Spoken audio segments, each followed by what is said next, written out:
Deixa eu retomar com o Bruno Pinheiro, está em Brasília, inclusive monitorou essas articulações nos bastidores, né, Bruno? E teve essa visita de Tarcísio de Freitas a Jair Bolsonaro. Várias especulações, né, Bruno?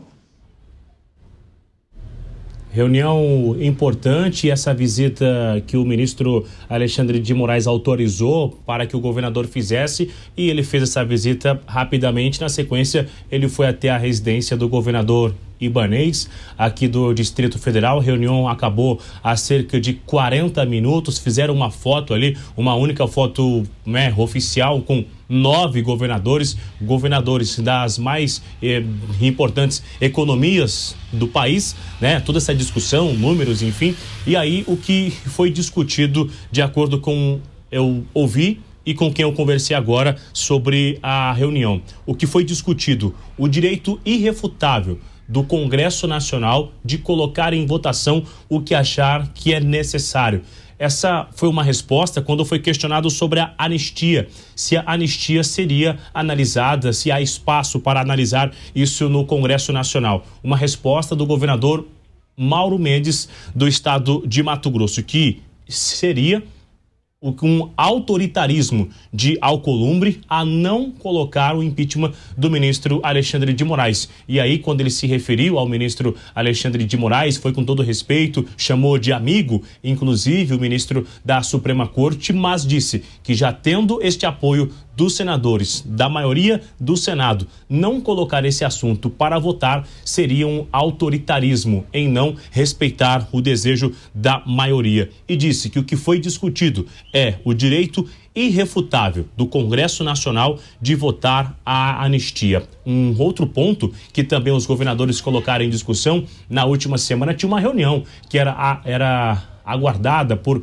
diversos governadores com Geraldo Alckmin e também o ministro da Fazenda para negociar sobre as ações do governo americano e sobre os 50%. Alguns governadores não se manifestaram. Essa reunião foi cancelada em cima da hora. Agora, o que responderam foi que alguns governadores não se manifestaram a favor desta reunião e nem mesmo da forma que o governo estava discutindo.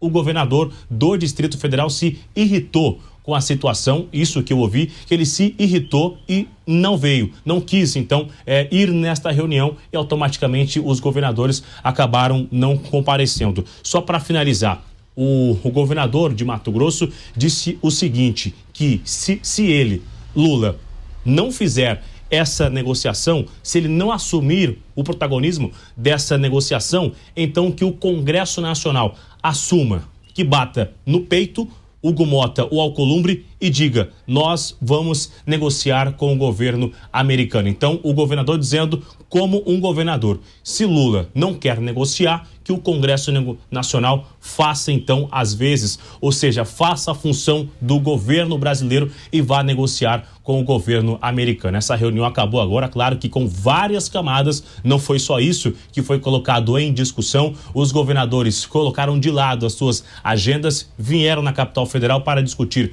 eleição, ações do Supremo Tribunal Federal, do Congresso Nacional e o futuro do país, discutindo sobre direita, centro, como será essa união para as eleições do ano que vem.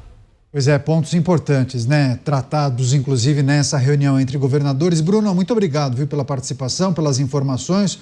O Bruno segue, claro, em Brasília, levantando os principais destaques aqui na programação da Jovem Pan. Grande abraço a você, boa noite, a gente volta a se falar em breve. Deixa eu repercutir com os nossos comentaristas, inclusive. Cristiano Beraldo, reunião entre os governadores para tratar inicialmente do tarifaço, mas eles também colocaram em pauta um assunto que a gente vai discutir hoje: o direito do Congresso de votar o que acha importante, além das questões que envolvem o tarifaço, né? A autonomia para que parlamentares ou mesmo os governadores possam negociar o tarifaço. O que achou desse movimento de governadores de centro-direita e de direita, Beraldo? Olha, Caniato, os governadores, eles representam uma parcela bastante expressiva da população brasileira. Então, obviamente, quando eles se reúnem para dar um direcionamento, isso tem uma repercussão, isso tem um peso junto à bancada, há uma relação muito direta dos governadores com os deputados que representam seus estados. Então, obviamente, isso tudo tem um peso. Mas o que eles estão falando que é o Brasil de hoje, né? Eles precisam reafirmar o óbvio. Precisam, parece que, lembrar as obrigações e as responsabilidades do Congresso Nacional. Quer dizer, como pode, qual é o cabimento do presidente do Senado dizer que mesmo que 100% dos senadores assinem o pedido de impeachment de Alexandre de Moraes, que ele não vai pautar? Quem é ele? Aliás, eu lembro aqui uma frase dita por Fernando Gabeira, ainda deputado federal, quando Severino Cavalcante, que foi eleito presidente da Câmara dos Deputados num ato de protesto da maioria, disse que iria derrubar Severino Cavalcante, que acabou caindo, de fato. Então não pode existir um presidente do Senado Federal que age à presidência do Senado como se fosse um coronel. É importante que senhores e senhoras senadores, com a ajuda dos governadores, lembrem ao senador Davi Alcolumbre que eles estão ali para servir aos seus estados e à população dos seus estados. Eles não estão lá para se servir ou usarem dos seus cargos para fazer acenos ou favores mediante interesses pessoais. É vergonhoso, é um escárnio, é um desrespeito à história do Senado Federal. Mas se nós não levarmos isso a sério, se não houver consequências muito efetivas, isso passa a ser apenas mais uma manifestação, é só mais um dia. Amanhã já tem ali o almoço, o jantar, o vinho, o happy hour. Aí eles compartilham ali os seus próprios interesses, como é que um vai ajudar o outro, e a vida segue.